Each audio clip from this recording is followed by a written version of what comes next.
welcome everybody to our 5th episode of our Creator Series.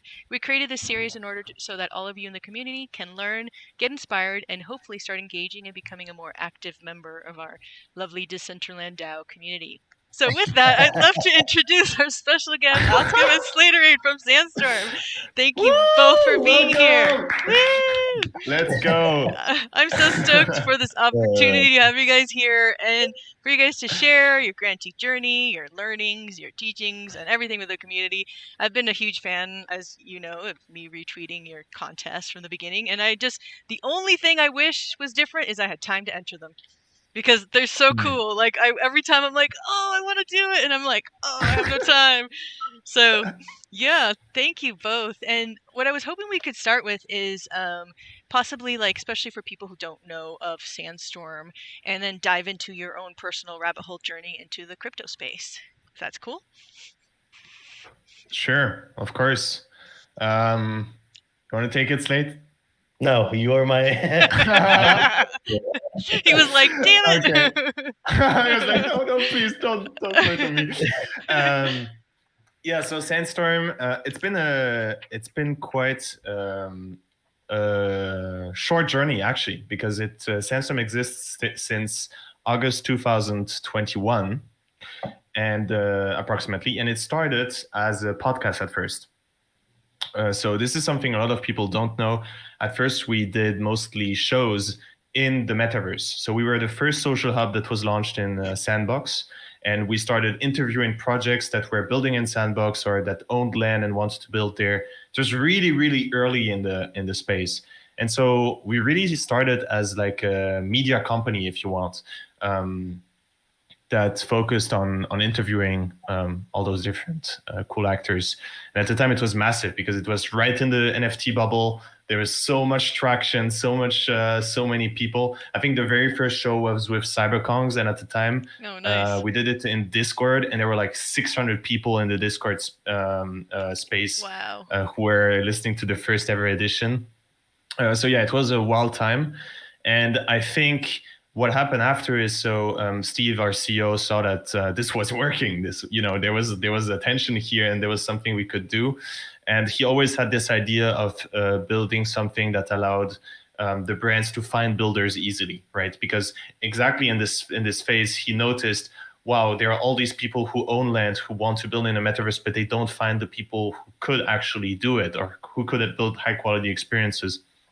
And that's where the idea of the Sandstorm platform was born. And at the time, it was really early. We had nothing. I think we just had like a marketplace template that Steve bought or something. I don't remember. And the first person he employed was Slaterade, that you're seeing right underneath here. And maybe, Slaterade, if you want, you can say a little bit about that and how that happened. So I guess it kind of leads into my journey into Web3 too. So I have always been a huge gamer ever since I was a wee little one. So I had recently started getting into kind of investing and this and that, and just traditional stocks. And then I thought to myself one day, well, instead of just following these random meme stocks or just trying to like get lucky, I should invest in what I know in, which was video games. And that kind of led me towards finding out about Web3 and NFTs and how that could be used for gaming. And then it just made sense to me. So Sandbox was the very first kind of big virtual world that I really looked into. And I was like, okay, I know these guys have had huge success with like their iPhone games. I played them back in the day. So like, yeah, this seems really cool. And I was actually at that very first Sandbox event that Steve did. That's how I met Steve, just being very into the community and everything going on. I reached out to him to get him to interview a project that I was very into and that had just bought Sandbox land. That didn't happen for whatever reason. But next thing I know, Steve's offering me a job. Just, hey, come work for me, putting on these events. I like these events, but I can't do them. I'm too busy. And I was like, okay. And yeah, that's kind of how I fell down this huge rabbit hole. It's like 2 years going on now. No, that's awesome. I love that journey. I mean, it's like, that's what happens in crypto. You never know what's going to happen, like, the tomorrow or the next day. And 2 years ago, I have a very similar kind of experience too. But in regards to like Decentraland in particular, from how did you guys like decide to do a grant in Decentraland? How did that start?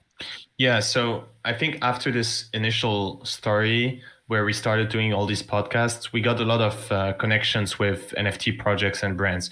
I think we talked to, I don't know, more than hundreds of projects. Awesome. Because at one point we did 5 shows a week. So oh my God, that's a lot. Yeah, it was crazy. And so basically we started actually operating as a studio for some time, where we took the demand and we took some freelancers of our community that were available and wanted to build. And so that's how we kind of created builds. We started hiring more and more people in the company. So I was hired as the second employee in Sandstorm after Slaterade, and he found me actually, which was also very, very random. And basically after that, Steve raised funds. He raised $2.5 million.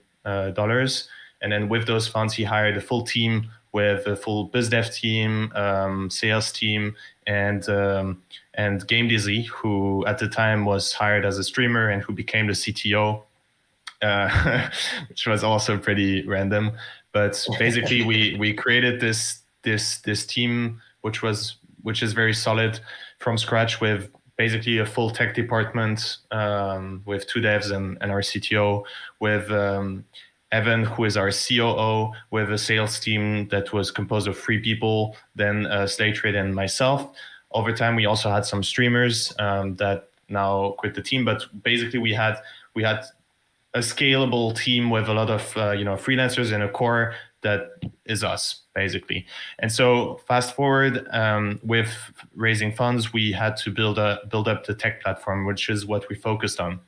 If you look back on the content a lot of months ago, it was like really, really early stage. It was nothing yet. It was like really nothing was really, really usable. And over time, we improved it and worked on this kind of marketplace.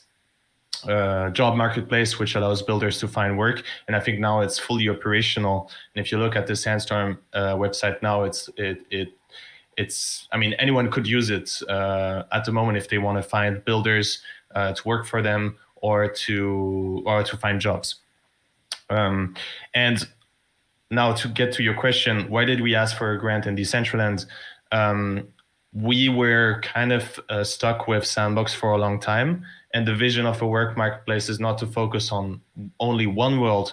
We actually, from the start, we had this idea of going with interoperability and open metaverse. So basically this idea where you want to help build in all the different metaverses. And so the way we are positioned at the moment is, rather than helping on the tech aspect, which is like finding solutions for the interoperable or interop on the tech side, we are helping on education, which is where we help builders to understand how the different worlds function, how you can build in them, and basically make them understand the needs. And building on Oscom's point, I think Decentraland was just kind of an obvious choice after Sandbox. Because Sandbox, we had a lot of initial connections in. Seb, the COO, he's an investor. So that, of course, was going to be kind of our big focus at first. But then when we started looking at like, okay, we can't just be in one world. That doesn't make sense. Just as even keeping yourself safe, like what is the next world to look into? And yeah, Decentraland just made the most sense from a feature complete standpoint, using Blender, which is always, like an industry standard at this point in just 3D model creation. The things that you can do, how many events were run, I think there just wasn't really any other options as like the next choice after Sandbox. And the way it happened, I think it was very a bit random, because I think one of our team created this proposal, and it got passed by a lot of people who voted yes, thankfully. And then we managed to start running these competitions, because we had a backlog of a lot of competitions that we did on Sandbox side of things. And so we just kind of took the same model and applied it on Decentraland. And the idea was to long-term build a community where people could learn how to build, learn Blender, and then maybe, after some months, they could build amazing experiences. And it's very cool because we saw exactly that happen. So even though our contests are, we have maybe 10 to 20 entries per contest every time, even though it's like a small number of people, the quality of the builds that were built from the start to now are insanely good. And I think that really shows also how creators have improved over time. So yeah, it was a big turning point for us. It was the first metaverse we decided to take to go multi-metaverse, which is now a really bigger focus we have, where we are now partnered with 10 different worlds. So that's a lot are not announced yet, but it was really the first step that allowed us to find 3D artists, to give them incentive, to get them onboarded on our platform, to teach them about Decentraland and show them how this platform works, and to also, through those things they were building, to talk to the brands and show them what's actually possible in Decentraland and what's not, that's not possible in other things, which there are a lot of very useful cases for Decentraland. So yeah, that would be the more in-depth answer as to why we applied for the grant and then basically the Sandstorm strategy and how it evolved over time. Yeah, I mean, I've loved from the beginning so much of how you, created your series and your education. Basically, your focus on education to me has been like such a key element, and also the incentivization of it. Because people, it's nice to give them something, but it's also like, to me, it's also the big part is the community building. Being part. I was a judge twice on your things, and that was just a blast to get to. Not only is the actual contest community building for those new builders to Decentraland, but also like the people you brought together to be judges. That was such a blast for me to get to know even other more experienced builders, and just the whole, like, your whole formula of each contest, I think is a lot of fun and pretty spot on. And people always, it's fun also. I mean, another question I asked further down the line, but we could just jump to it now. It's just like, I'm always curious, how do you guys come up with all your ideas for these contests? You said some of them you had from before, but that sounds like so much fun. I've done a couple contests myself. When I started, I did stuff for Wearable Protocol DAO, and I created a couple contests, but I always love seeing the new creative, crazy ideas you guys come up with. Do you guys like spin a wheel and like one word, mix it with I don't know. That's not far off. Just something that's like very fun and unique that would be like interesting for everyone to like either make or look at. I mean, and that's the thing. It's there are some times where it's tough, especially like once you get to a certain point where you've done 30 and it's like, okay, we can't repeat the same thing. Like, I think doing mechs have come up a few times. It's like, we can't keep doing mechs, guys. Like, that's everyone loves mechs, but you can't just do it over and over. But yeah, I mean, just something that, it would just be fun to build on top of being fun to like actually have as like a wearable or seeing the Decentraland or Sandbox. So that's really what it comes down to, like just being unique.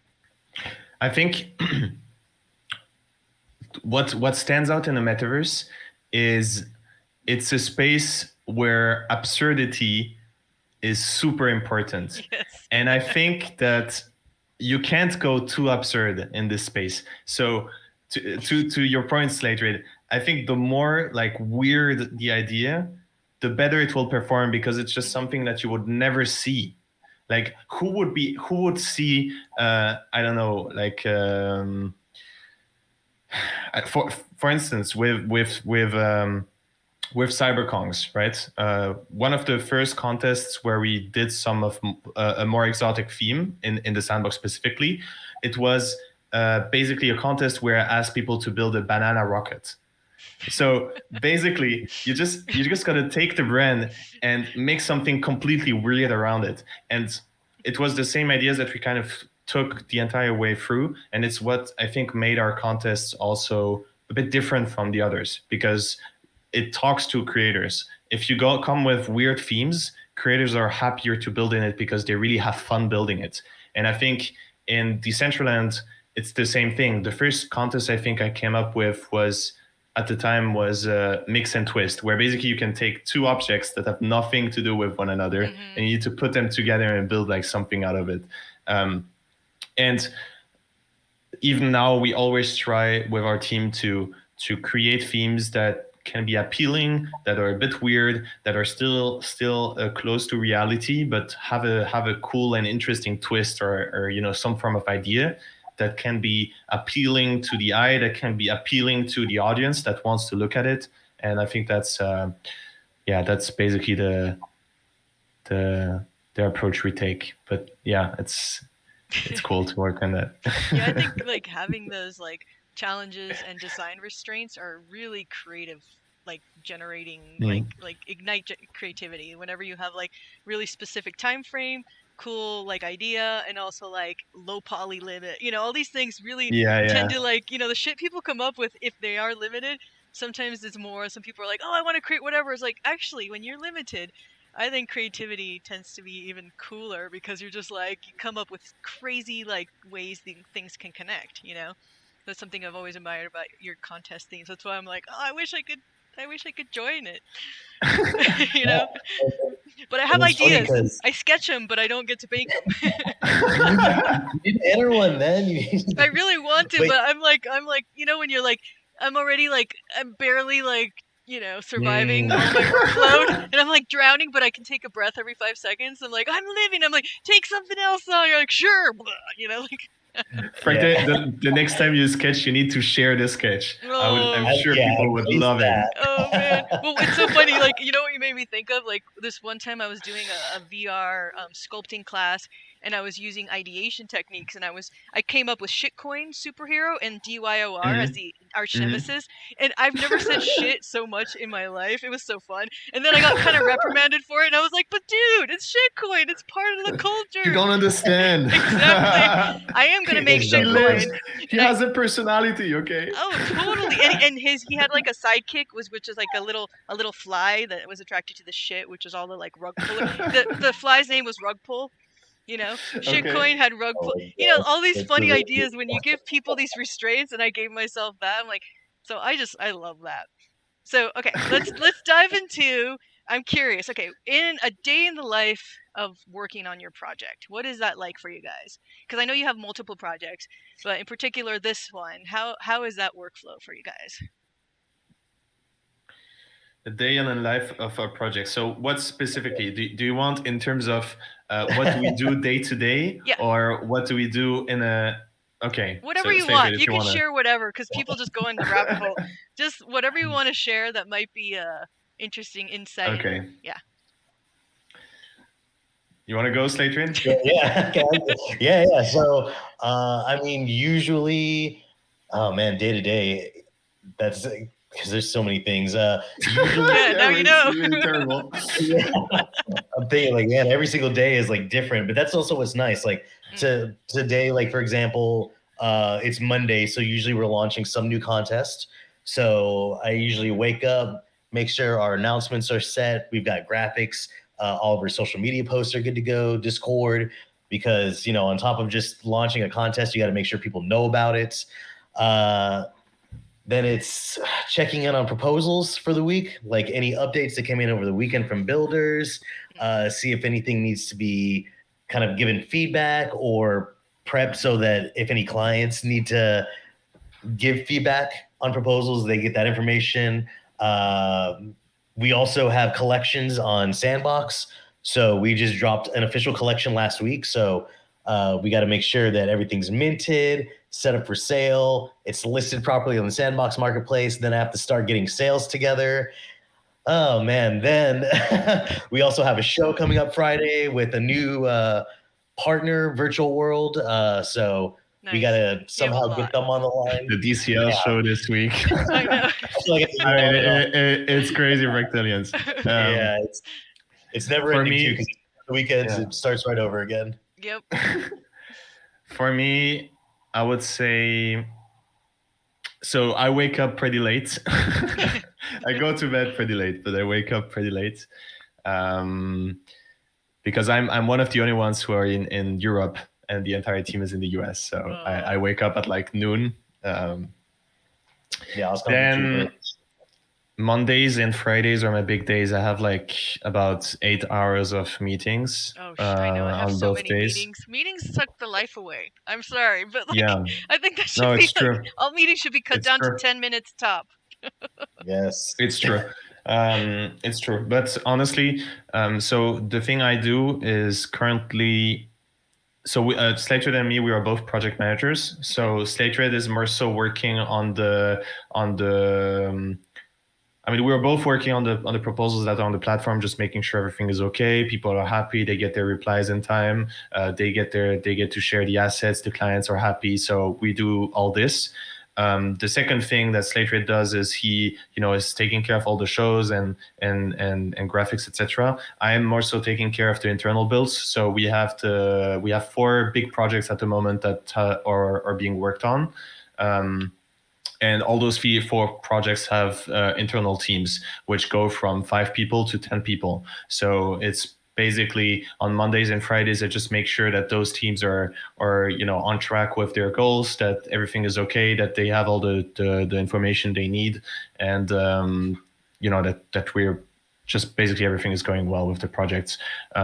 Also setting the tasks and priorities. So that's generally what I do on Mondays and Fridays. Sometimes I also need to do some QA testing and go in, like, just making, it depends. Like, sometimes it's more so macro managing, sometimes it's more micromanaging. It just depends on the time and on what's going on. And then in the week itself, it's a mix between talking with clients, making sure the proposals on the platform are okay, and then making sure all our partners and people we work with are happy. So yeah, it's tough to paint you a real schedule, because it really depends on the week and on what requirements we have. But it's a lot of micro tasks, like really a lot of little tasks across a lot of projects, and a lot of human interaction and basically just making sure everybody's aligned. Yeah, especially with project management, I can't even imagine, because again, this grant is just one of many of your projects that you guys are handling. So yeah. So in regards and the to grant is a great sorry no, to interrupt. Go ahead. You go ahead. No, continue. But the grant is a great example, because just for the grants, so every project we're working on, we're trying to optimize as much as possible. So we make sure to deliver the top quality with the small team we have, right? And when we had the DCL grant, we hired DCL Creations, who was he was good at Blender, and he managed to educate the community, educate us about how it works and how Decentraland works. That's the approach we take for most of these. Is we try to get an expert, understand what the vibe is in the platform, what the community is like, and then Slaterade and me, we worked on this show, so basically results show, right? So what you see now, which is a full show with different guests and judge panels, etc., it's all being planned out at first, because we didn't know anyone in Decentraland, so we had to basically make friends. Yep. And the best way to make friends is give them exposure or make them have a good time. And I think we managed to do that, and we have now a really big network in Decentraland thanks to this show, and thanks to all those things we did for free, basically. So that's awesome. And even now we're still doing cool things. This week we'll do a baby doll special, so nice. it will be very, very exciting. And yeah, but all these things, right? So we have all those shows that we need to plan. Slaterade has to find the judges, or me, we need to find the judges, which is not always easy. We need to then educate them on using our platform, educating them on how to judge and how this works. Then, getting the results ready, making sure we show the correct winners on screen when the show happens. That's a lot of work. I noticed that. Trust me, I'm the one. I'm paying attention to all that. That's why I'm asking about all these things, because that's a lot of work that most people just take for granted, And it's micro works. That's why I mentioned it's like micro tasks, and you got to think about this. Now we have this automated platform which helps us a lot, but before we didn't have that. So everything was completely manual, where even people who entered our contest were filling out the form. Oh man. So it was all really bootstrapped from scratch. Nothing was really optimized. And now basically we built this contest feature which makes everything so much easier, because we can pre-schedule it. It's automated. We can put it on the platform. The contest can be launched whenever we want. We can collect the files easily, and then we can announce the winners directly on the platform. Additionally, too, so it makes so many things like easier and smoothens the process. Yeah. But even then, we still have like a lot of things, right? Yeah, I ranted for a long time, but I just wanted to maybe That's what explain. we're here for you guys to explain. I mean, that's kind of really why I wanted to do this whole series, so people understood the work behind everything you see. I mean, it's not just like, I did a build. It's like, it's a whole group of people working for months on end, working on the proposal, working on every single thing, which is perfect segue to like share some of your experiences from your writing your grant. You said it went pretty smoothly, or how was that whole experience? Did you do pre-proposal, or like what was your pathway there? It was not us, Slaterade and me, who wrote it. It was Brian, who is our biz dev guy. So I think he wrote the proposal, and I think it got directly passed, I believe. I mean, I think we were surprised. I think we put it up, and we had a solid plan and like complete schedule of what we wanted to do, and how we wanted to use the funds, etc. And we expected to not pass because we didn't know the community. And then it passed, and we were like, oh. That's awesome. That's not the typical story. You guys are that's a yeah. So I think it's spoke a lot to like the want and desire of like the DCL DAO to like bring people in, like bring new builders and make sure people are not just like in Decentraland, but know how it works and how to build in it too.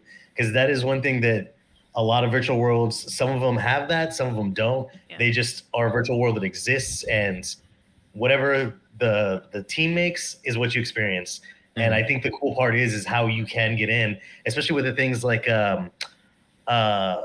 man, the name's escaping me, but where you get your own instance now when you have Decentraland, the worlds, like that's those kind of things. Like, yes, crazy. Yes, exactly. Because that was one of the biggest things when we were looking at Decentraland first was like, oh man, the prices. Like, if for us as a company, it wasn't as big of a deal, but like if I wanted to get in and build, like it was going to take a real significant drop.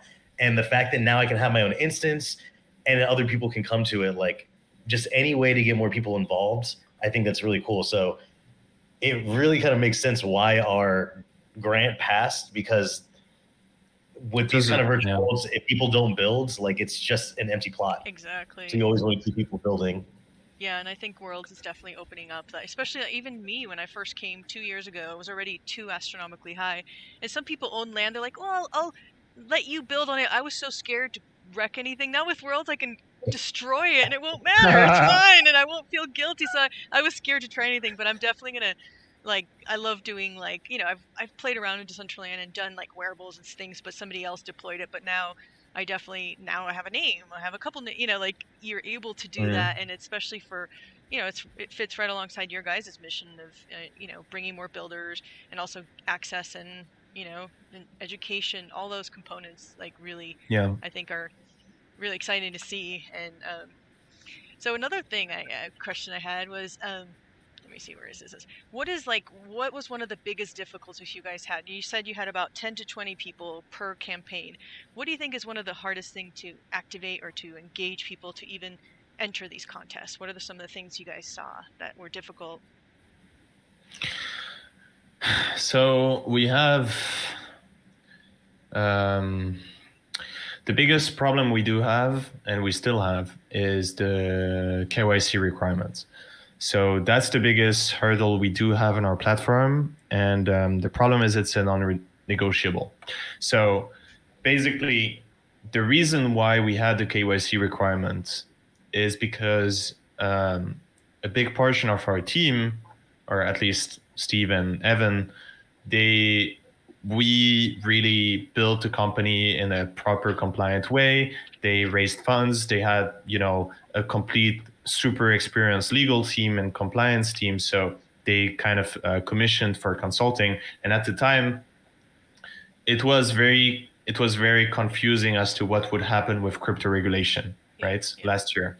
And I think we were really, really early in terms of compliance requirements because we were consulted by those firms who knew what would come and basically advised us to follow this path, right? So we were very strict with this from the start. And at the time, it had a lot of criticism because people were not used to it. It was still, start of the bear market. No, really, middle of, I don't know, whatever, when the bear market starts. But I mean, there was still a little bit of hope at the time. There was only one big scheme with Luna Terra that failed. But you saw afterwards, at the end of the year and this year, how hard crypto companies, especially in the US, are getting regulated. And, obviously we could not foresee FTX, but the general consensus, even at that time, even before it, was that all the US entities would be heavily regulated. And that's why all those companies, which includes also MetaMask and things like that, they really had to change even their privacy policies, their own approaches in regards to who their clients are. A lot of protocols are requiring KYC now, etc. And since we are a work marketplace, or that's what we are building, we have a lot of payments coming in and out. So we need to be extra careful to not be considered some entity that could do fraud or some form of I don't know how to say it in English, but money washing. I don't know how to say. Laundering or something. Laundering, yeah. So that was the biggest problem. But obviously now we are happy that we put it in place because it secures our business at least from any problems going further.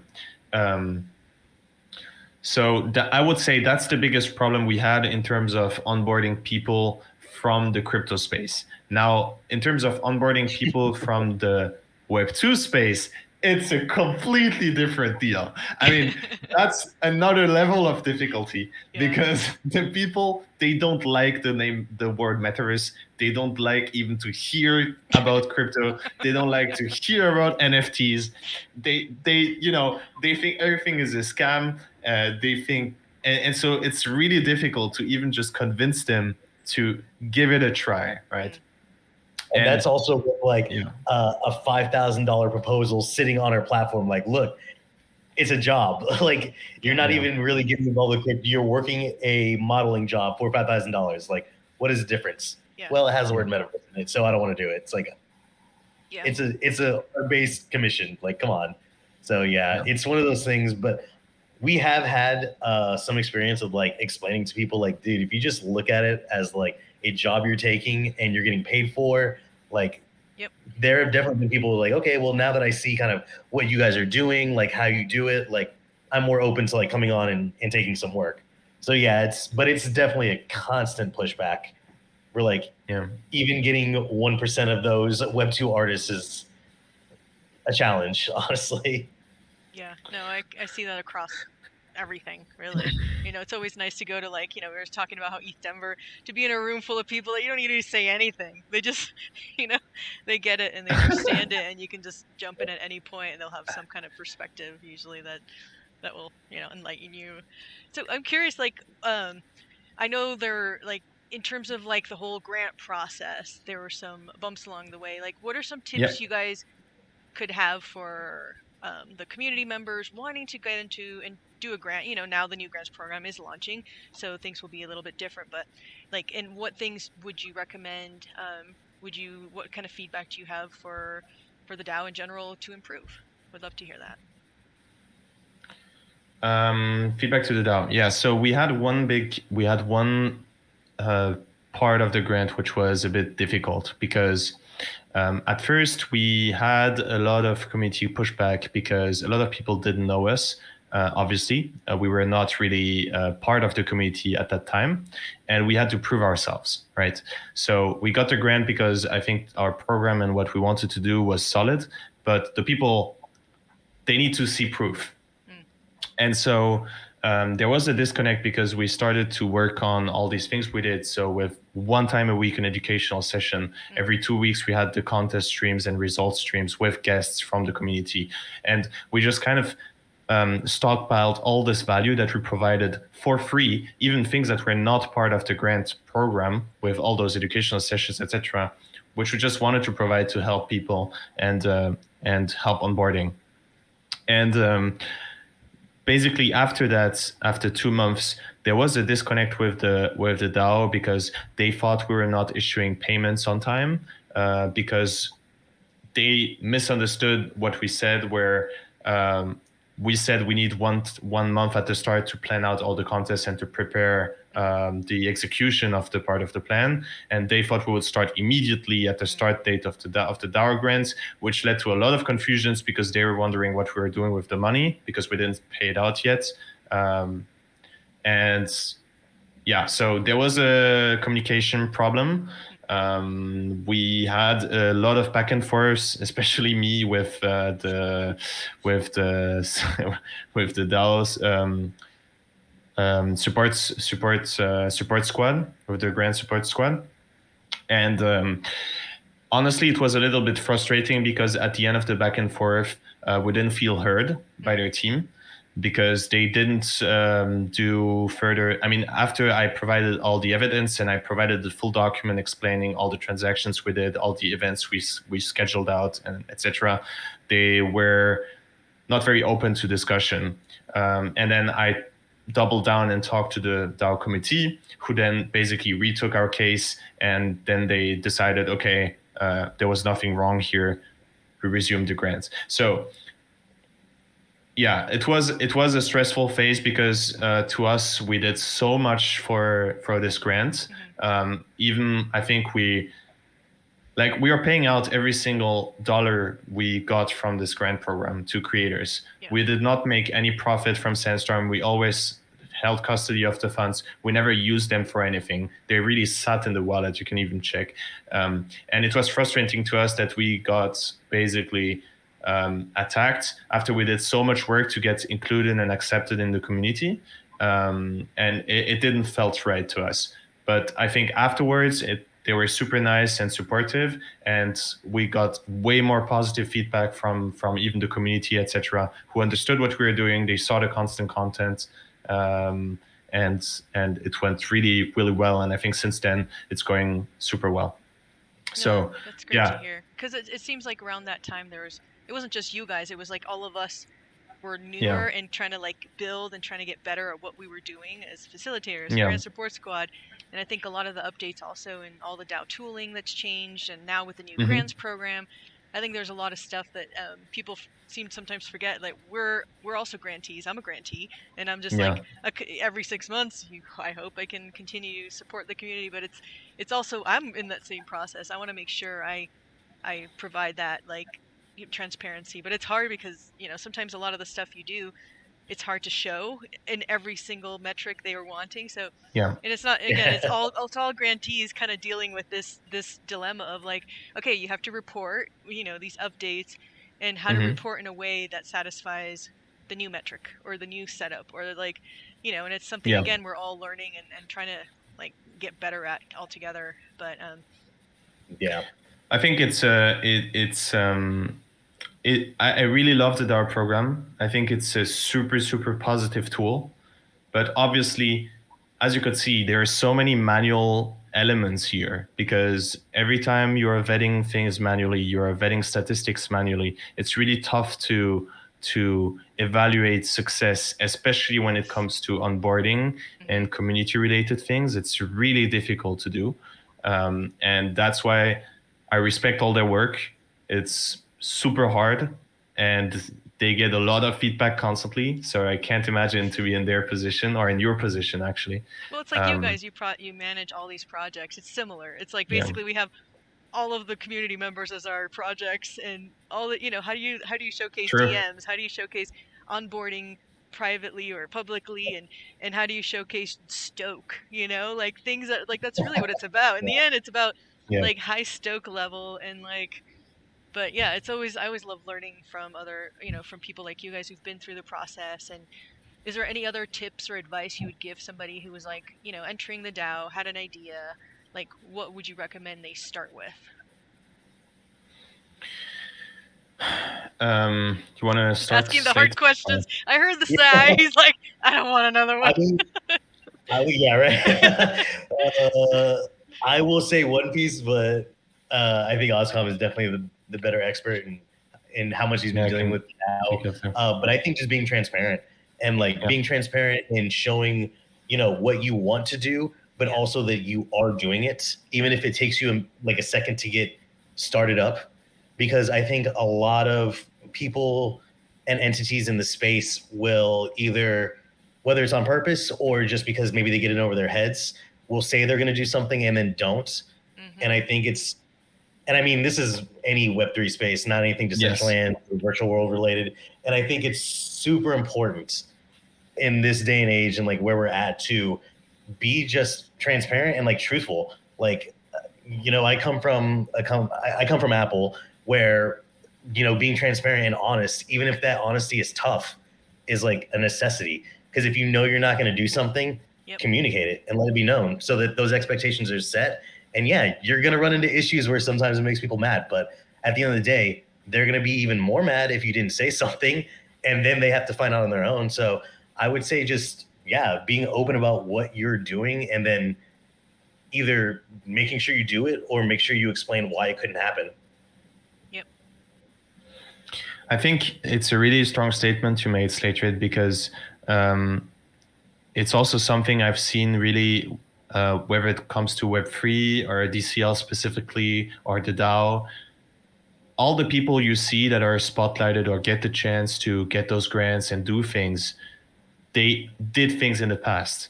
So I think if there's one space at the moment where you can really go in there with no diploma, no background, no expertise in something, and just get started, do your thing, experience, and then, you know, learn from your mistakes, keep getting better, and then, you know, you will be seen. It's such a small community. There's a real need for talent in all those different spaces, whether it's creative talent or management talent or community talent, or, you know, having those crazy ideas and being able to execute them. I think just being able to do things and then show these things as the backlog of the work you did and proving your point by actions is the best part of Web3 to me, and this blockchain space. And if I have one advice for the DAO specifically, it's the same thing. We got the grant because we did a lot of contests. I mean, before we applied for the DCL DAO grant, we had experience since December 2021 of running contests with 1 to 2 per month. So we did already 10 to 15 contests at the time. So we knew exactly how that process looked like, from publishing to organizing to doing the contest results and paying out to people, right? So we had this process down, so it was easier. And I think for anyone who wants to do something else, like if you want to do content creation for the DAO, create content on your own, do your own like special thing, try to get people to help you out. I'm sure people would be super willing to help you out. A lot of very nice people in here. Connect with people, and then show the proof of the work you did and why it's valuable, and then people will want to support you. And I think that's the best advice, honestly. No, I love that. I mean, it's so important, like, for one to, you know, I've come from a freelance background. You have to know your workflow, you know, your realistic timeline. Well, it passed in like less than a day.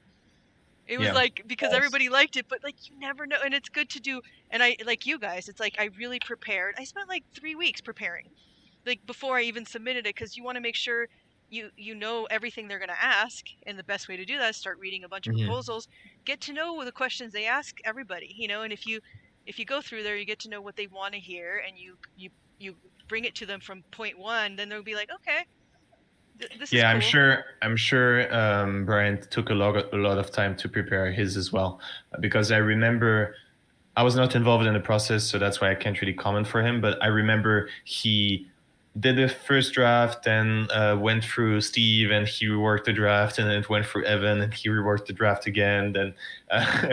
Then he posted it, and I think it took like full week just like reading other proposals, taking a good basis for it, and even now, I mean, when I post updates, I take a lot of time to make sure it's very complete. It gives full context, etc. By the way, I think I'm a little bit late on the one. I need to, You have to I need go? to publish. I will publish one. Publishing. I thought you said you have to go from the meeting. I'm like, oh, no, I know how No. that is. No. Update, For the DAO update. Okay. I think I need to check, but We've all done it. I know. Yeah. It's hard. You have to keep track of everything because you're doing all your work. So, but Yeah. so okay. I guess to kind of start closing it up a little, I'm curious. What kind of trends do you see from all your experience, all the brands, all the projects you guys do? What kind of trends are you seeing in the metaverse that you find the most interesting right now? Trends? Yeah, whatever those trends could be. It could be like specifically about whatever you think, but whatever fascinates you the most of what you see is happening. You know, for one, like even with your contest, it's really cool to see how everyone's getting better and better and better. That to me is a really cool thing. And then like you work with a lot of metaverses too. It's always cool to see what you're in a really unique position to interact with all these places. Yeah, the trend question is pretty difficult because the industry. So one thing that's really impressed me is the announcement that came out yesterday about Tang Poco and her Metaverse Fashion Week thing. This really, really impressed me. I mean, I know Tang Poco and we were pretty good friends, but it's like the video at least and the presentation is at the next level. I'm sure the event will be super cool. Yep. The thing that makes me the most happy, it's not really an answer to your trend question, but what makes me happy is seeing people who go for our incentives and then they manage to get like full-time jobs or to get actual work opportunities from it. To me, that's the fulfillment because it's Slaterade and me. I'm sure Slaterade, you think the same. We've been here from the start of Sandstorm. At the time, we knew all these people. We talked with them. We didn't know. We couldn't promise them anything. We knew what we wanted to build, but it was like it seemed such a long road, right? And when we were at the point where we could actually hire them and provide them a full-time position that maybe sometimes paid better than the position they have in real life, that's, I think personally, it was a really big fulfillment. And if you could consider that a trend. Oh, I do. No, that's better. I like your answer. I'm gonna change my question. I think that's much better. Like, what is your That's beautiful. Because the answer of trend is like, okay, which industry is the most exciting? Well, to be honest, in my opinion, there's no real industry that made something very significant in different metaverses. Like, I didn't see a real push by fashion industry. I didn't really see a big push by, music industry or something. It's all like kind of bootstrapped events here and there, like small scale. You didn't see like a full thing, right? Mm-hmm. Of one industry coming together, making a massive, mind-blowing group of experiences. So I can't really say there's a trend. Additionally, in the demand of brands, you can't really see a trend because it's mostly individual brands who decide to invest and get into the space, but it's not really like a full movement. But the trend is the space is getting bigger. And there's kind of feeding off of Oscom's point, because I do want to say one thing that I did notice, because I got to go to CES in Vegas this year as a part of the Sandstorm team. Oscom unfortunately didn't get to go. It's a little far for him. But one thing I did notice was two things. One, how many companies are trying to stick some kind of Web3 or metaverse or AR, XR, VR terminology onto their product, regardless of whether or not it's really related. Like, I saw a couple of things that were literally just VR goggles playing a game, and they try to label it as metaverse. I'm like, this is, I mean, it's cool because it shows an inch, but also how many of these companies are still actively interested in getting into the space? Because, everyone has their like bubble that they listen to, their echo chamber, and like the people that hate Web3 and metaverse, to them, it's already dead and has been dead since, the middle of last year. But then you realize that since it was announced. Yeah, exactly. That's the day Meta came out. But then you realize that all these companies still really want to get in and maybe dip their toe in, see what it's like. And they're finding now to be a good time because of the fact that everything is a little bit down. Like, that's, that's when companies want to buy. And coming back to Oscom's first point, that makes me excited because I'm generally the one paying out for like contests and these kind of things. And while it's definitely stressful and a pain in the ass sometimes, I do like paying builders money because it does make me feel good. Like I have been reached out personally about people that live in countries with struggling economies, or maybe their personal situation just doesn't allow them to work or what have you, but them getting to do these contests, have fun building, pick up a new skill, and then they get money from it. Like, yeah, that makes me feel really good to be able to do. So I like the idea of companies continuing to get into the space just so I can keep paying builders, because that's honestly my favorite part. Yeah, I mean, that's exactly like, I mean, when I first started, like I was saying, that was my first grant, was like, I got money to give to builders, and it was the most amazing thing. Like, I was like, this is my happy place, like, to support other creators.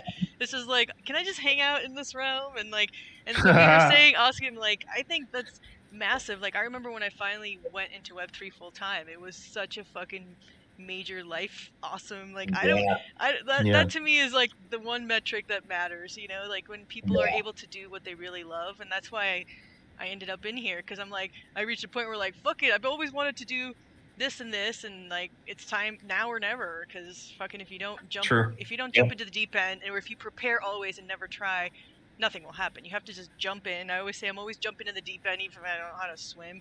And just eventually you'll figure something out, even if it's with one hand or a pinky. You get started, and you start experiencing.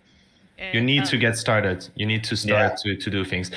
Final note I want to say, because as you said, Fractalians, we're in a very special position because we have the chance to work with metaverses who are in different states. And it's so interesting because when you're an external person, I'm sure we all had the same thought, right? You looked at Decentraland, you see, oh no, the thing is not working. You need to toggle, you need to update, and you're complaining, and you're thinking to yourself, well, what is this all about? Like, this is not working. What is this metaverse stuff? Well, to be honest, it's so complicated. And there are so many technical requirements and technical feats that need to be built to be able to host even just these current experiences, right? To hold what Decentraland is today. It's so much work.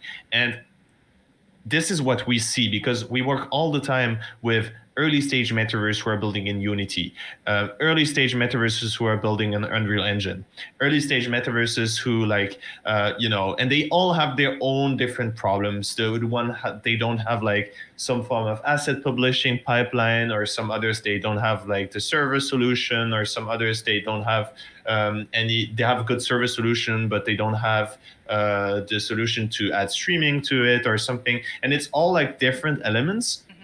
And this is when you really start to appreciate tools or platforms like Decentraland or the Sandbox, which are the two most advanced. And when you see the state of others, that's also where you understand how valuable that is what we have, right? The builder tool from Decentraland is so good. The builder tool from the Sandbox is so good. Like all these things, they are so strong. The SDK from Decentraland is awesome. And you're thinking to yourself, all these different companies to catch up to the state at which the Sandbox or Decentraland is today, they will need years to just get to the point where we're at today. And by that time, Decentraland and Sandbox will be so far ahead because they are the first. They will be able to continue to build. They have money. They have all the power to push basically this thing. And that's what's super interesting about our position is it allows us to have basically a better overview of the market. And to understand what the real value of this technology is, right? And I can tell you, there's a lot of value in what is being built. And I think once the next few steps are done and it's even improved a little bit more, you will start to see very impressive things and experiences in both those metaverses. And I'm really looking forward to those. Yeah, no, I'm right there with you. I mean, every time I go in or experience something new, I'm just like the eternal fangirl.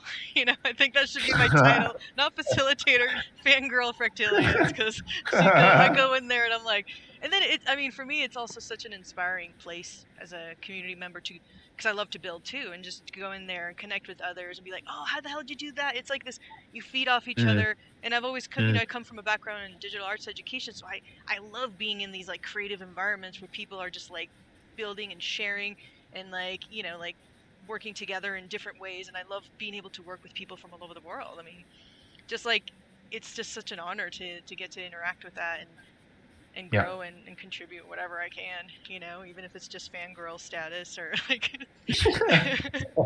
But I want to thank you both. I know it's, I told you we could probably just chat forever. This has been amazing. I want to thank you both so much for coming and sharing. And so what is your next contest, or what is the current one? I know I shared something recently. What is the one going on right now? Yeah, we announced one today, I think. Yeah, oh, cool. So I can St. share. Patrick's Day. I'll share that one. You see, like, send it to Let's me. go. I don't think I've gotten your. Is it every? I didn't DM you, I think. Yeah. Every how long does it come out? Every 2 weeks or every month? And it's a very cool one because it's the St. Patrick ones. Okay. Awesome. So. Oh, you know what? I don't think we have a tweet yet. I think it's going up in like an hour or two. Okay, you see, that's why. But it's on the platform. Usually you send it to me right away, and I get to share it. So you can open it on your screen if you want. Oh, the link is open. Okay, cool. I can do that, and I can also do this. Oh, it's Slaterade streaming? Because I'm the one controlling. We are controlling the screen. I don't see it. All I see is my screen. Oh, now I see it. Ooh, even better. Okay. Wicked. So tell me, I'm curious, like, maybe to close it out, tell people why they should enter and how much time they have and what's so cool about this one in particular. Sure. Or do you want to take it, Slate? It's all you. Okay.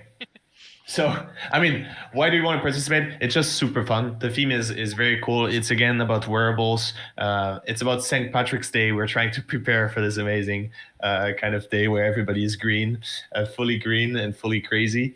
I want to see some really cool, unique costumes that people can wear and walk in Decentraland with these St. Patrick's Days themed costumes. I'm sure it will look super good in the map. And you can win up to $1,250 if you're if you're the number one. That's it. So you got to do one skin wearables with the constraints of having a max triangle of 5,000 and 5 different textures. And you can follow the Decentraland guidelines to see more guidelines about how to create those wearables. And we'll see.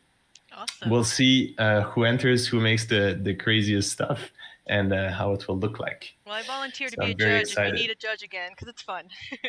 Okay, so let's do it. I will be pulling up this. No, that's cool. So there's still 2 weeks. So hopefully this will go out in the next. It might be cutting it right to the point, but still, it's fun to show because there'll always be another one, even if it's not this one. Yeah. Mm-hmm. You still have how many more contests do you guys have in your grant? I think So the thing we just recently did, and I contacted Zeno about it, is so we want to make sure we continue to help the ecosystem. So we wanted to basically. I rephrase. Sorry, this was not the good start of the phrase. So we wanted to reduce the prize pool and make more contests over a longer period of time with the same grant money. Mm-hmm. Why? Because we figured we want to make sure that now with those contests that have a smaller scope, we want to make it more accessible for builders so they have less time to build. So they need less time to build, and they can get in and learn more. And so that's what we are starting to do here. So we're trying to see if with lower price pools and doing more contests over time, we can have a similar or better turnout with getting people on the platform and getting them onboarded. So I contacted Zeno about it very recently, and he was down. He thought it was a super good idea, and I will actually put it in the next update on the DCL DAO proposal. I think it's a great idea.